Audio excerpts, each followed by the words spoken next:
Good morning सगळ्यांना. सकाळीच एका मैत्रिणीचा मेसेज होता की मला खूप टेन्शन आलं आहे, मी खूप डिप्रेशनमध्ये जाते.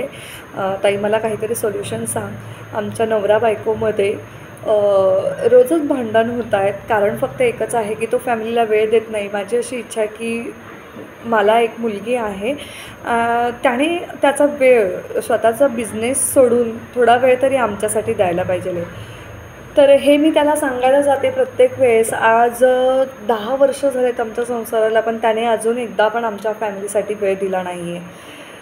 आम्ही कुठेतरी बाहेर फिरायला जातो, कधीतरी मॉलला वगैरे जातो, पण तितकंच पुरेसं नाही आहे. त्याला असं वाटतं की पैसा दिला म्हणजे झालं, की अजून काही मी अजून तुमच्यामध्ये लक्ष घालायला पाहिजे, तुम्हाला काय वेगळा वेळ द्यायला पाहिजे. तर प्लीज ह्यावर काहीतरी सोल्युशन सांग. तुम्हाला माहिती आहे का, लहानपणापासूनच आपल्याला एक गोष्ट शिकवली जाते की मोठ्यांचा आदर करावा आणि लहानांवर प्रेम करावं. त्याचप्रमाणे आपल्याला हे कुणीही शिकवलं जात नाही की स्वतःवर तुम्ही प्रेम करा.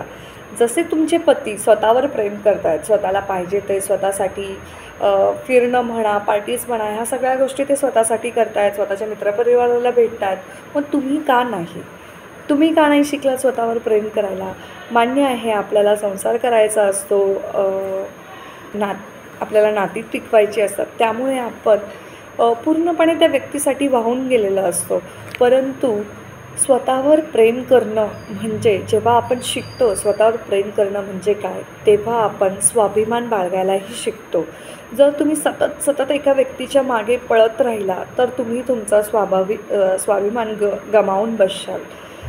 तर ह्या गोष्टीमध्ये तुम्ही स्वतःला सिद्ध करण्यापेक्षा स्वतःला सुधारण्यासाठी वेळ द्या.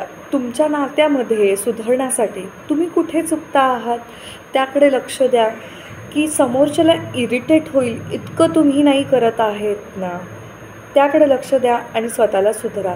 जेव्हा तुम्ही स्वतःला सुधारायला जाल तेव्हा स्वतःला सिद्ध करून काय होतं, तुमच्यामध्ये अहंकार आला जातो. तुमच्या नात्यामध्ये जेव्हा अहंकार येतो त्यावेळेस त्या नात्याला काहीच किंमत राहत नाही. तिथं तुम्ही कितीही जपण्याचा प्रयत्न केला तरी तिथं ते ताणलंच जातं आणि ते नातं तुटलंही जातं. अहंकार हा खोटा आत्मविश्वास असला तरी स्वाभिमान हा खरा आत्मविश्वास आहे.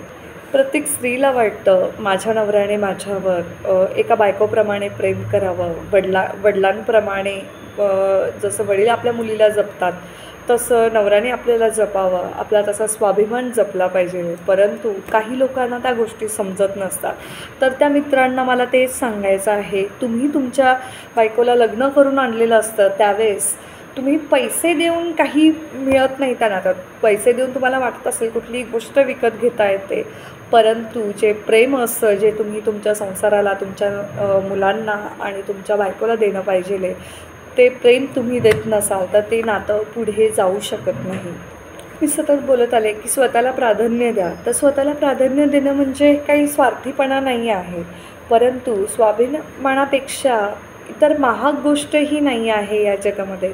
कारण तो जपण्यासाठी आपल्याला सतत मेहनत करावी लागते. आपण सतत इतरांचा विचार करतो. जेव्हा एखादी गोष्ट करायला घेतो तेव्हा स्वतःच्या अगोदर आपण इतरांचा विचार करतो, पण जेव्हा केव्हा आपण इतरांचा विचार करतो तेव्हा आपण स्वतःचाही विचार केला पाहिजे. जेव्हा आपण स्वतःचा विचार करायला शिकतो तेव्हा स्वाभिमानही जपायला शिकतो. जेव्हा आपण सतत म्हणत असतो की त्याने माझ्यावर प्रेम केलं पाहिजे, सतत दुसरी व्यक्ती आपण प्रेमासाठी शोधत असतो, परंतु जेव्हा केव्हा आपण स्वतःवर प्रेम करायला शिकतो तेव्हा जेव्हा आयुष्यामध्ये अशी परिस्थिती निर्माण होते की आपल्यावर प्रेम करायला कुणीच नसतं, पण जेव्हा आपण स्वतःवर प्रेम करण्याची कला अवगत करतो तेव्हा आपल्याला डिप्रेशनमधून बाहेर पडण्यासाठी फक्त आणि फक्त स्वतःवर प्रेम करण्याची कला उपयोगी येते.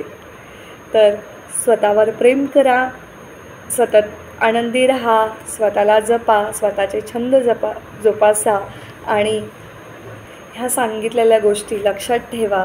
तर नक्कीच तुम्ही तुमच्या आयुष्यामध्ये कधीही डिप्रेशनमध्ये जाणार नाही.